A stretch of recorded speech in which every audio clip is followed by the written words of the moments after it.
Former CIA Director Jim Woolsey describes our national dilemma as malignant and malevolent. Malignant because of the cancer effects of climate change and a weakening economy, and malevolent as our over-dependency on Middle East oil feeds into Middle East regimes that condone terrorist ideologies, pressing nations into one commercially homogeneous global network, one mech world tied together by technology, ecology, communications, and commerce. The planet is falling precipitously apart and coming reluctantly together at the very same moment.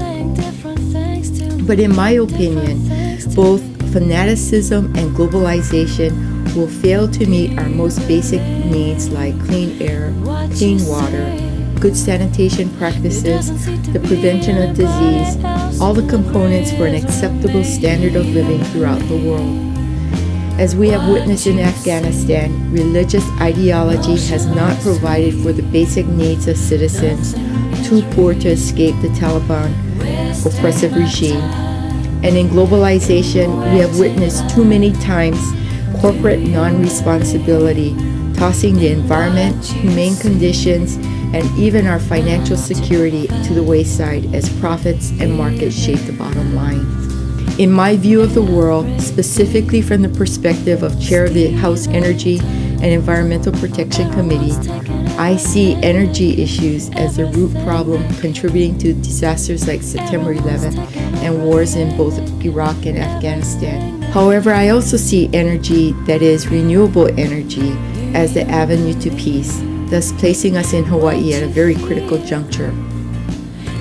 The energy industry is facing something that's already happened to the telecommunications industry and within information technology: decentralization and miniaturization.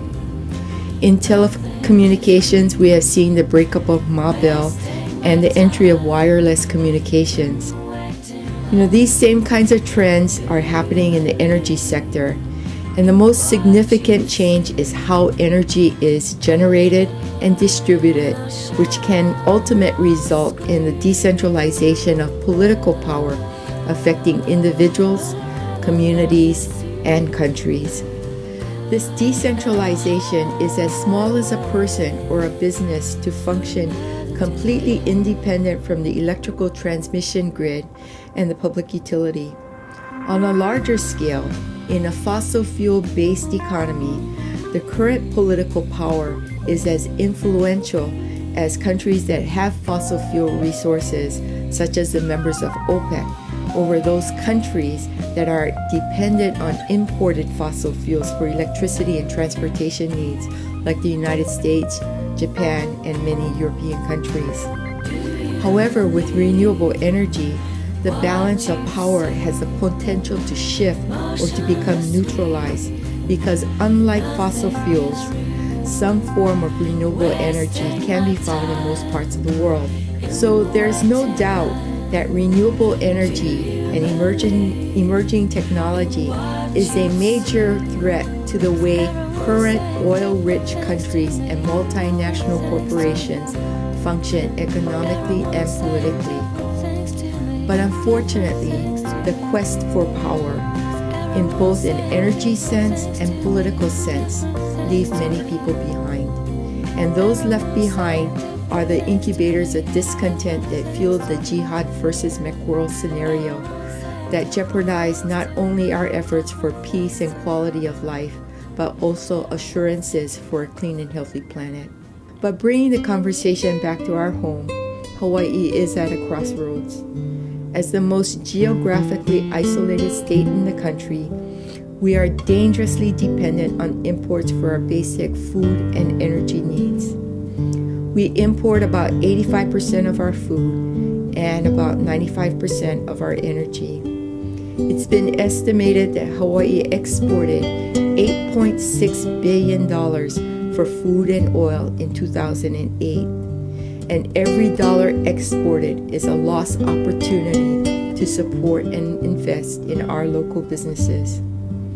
Our dependence on imports also exposes residents and businesses to volatile food and energy costs as oil prices fluctuate and make our standard of living unsustainable. So now is the time for bold action to squarely address Hawaii's energy and food requirements. It will take a long-term commitment, dedication, investment by government, the private sector, and Hawaii's people to dramatically shift the course of direction towards a more energy independent and agriculturally sustainable society.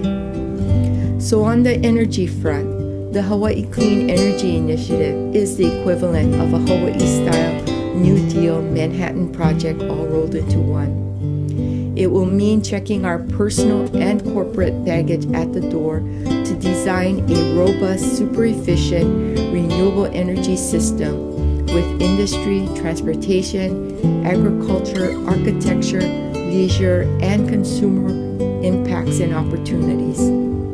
It will mean fighting off vested interests who view their well-being as inextricably tied to the status quo and assisting those who are interested in surviving and how to transition into new business models.